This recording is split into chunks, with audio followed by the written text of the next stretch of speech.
Hi, I'm Garrick Brown, Vice President of Retail Research for Cushman and Wakefield. Welcome to another episode of Cool Streets. One of the hottest trends going right now is craft brewing. We're in Cincinnati, which is arguably the most underrated cool street ever. We're going to be visiting the white-hot Over-the-Rhine neighborhood, as well as taking some tours of the coolest craft breweries around. So join us as we tour the Queen City on this episode of Cool Streets.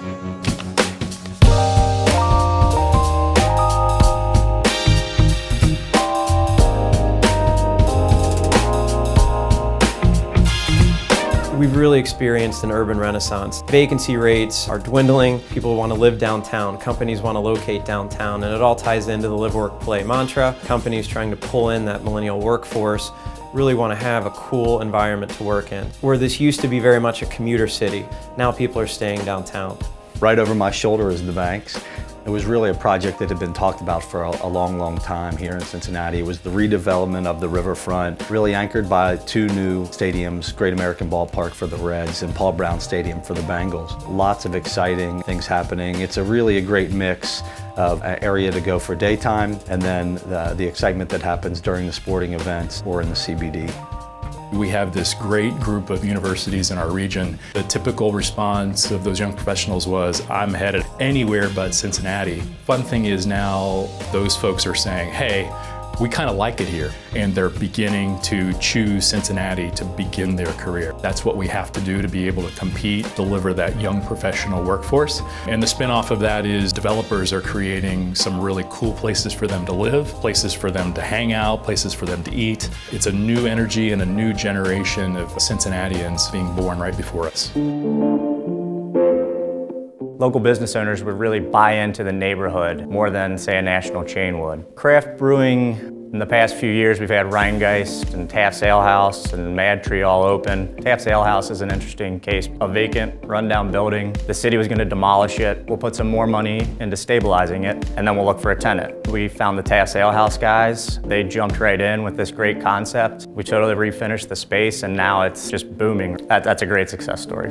We were concerned when we got started as to whether or not the neighborhood could support a business this size. And what we found out was that this is exactly what the neighborhood needed. I don't think you can go to many cities and see this type of cooperation. We saved a church that was slated to be torn down. Now we have this beautiful historic structure that's going to be with us hopefully for another few hundred years at least. The Taft name is a big name in Cincinnati, obviously. William Howard Taft was the 27th president, and everything about Taft in this city is pretty serious.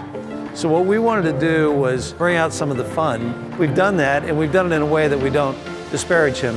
Millennial craft beer drinkers try an average of 5.1 different brands per month.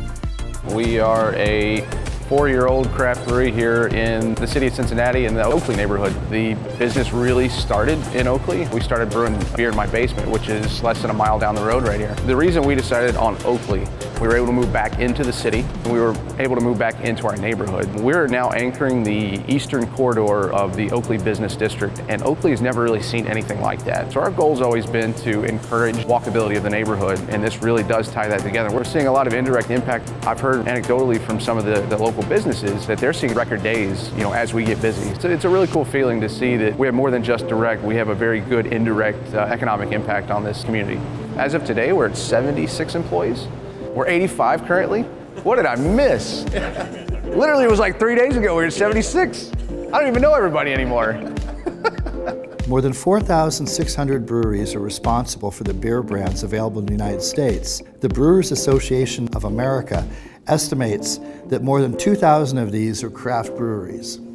Rhinegeist, the name itself means ghost of the Rhine or spirit of the Rhine. And this neighborhood that we're standing in is called Over-the-Rhine. The Germans settled here in the 1700s and 1800s, and by the end of the 1800s, they'd amassed about 40,000 people living in this neighborhood. There were just under 40 breweries. Just a mismatch, the fact that we're sitting on this treasure trove of history unlike any other city in the country, and there's no local beer on tap at my bar downstairs. Somebody's got to do this. I might as well go do it. This neighborhood's having this renaissance right now. It's resurrecting that historic architecture, but utilizing it for great modern purposes that make young people want to grow and live and be creative here. The neighborhood as a whole is transforming, and this just fit right in line with everything that was happening here. So this building was Christian Moerlein's bottling plant in the late 1800s. From the outside of this building, it looks like just a big brick monolith. But you get in and you see this concrete cathedral for beer, and you know, it was like kismet. We have a three-tiered space. On the third floor, we have a wedding space that's booked out, I think, every Friday through Sunday with weddings through almost all of 2018.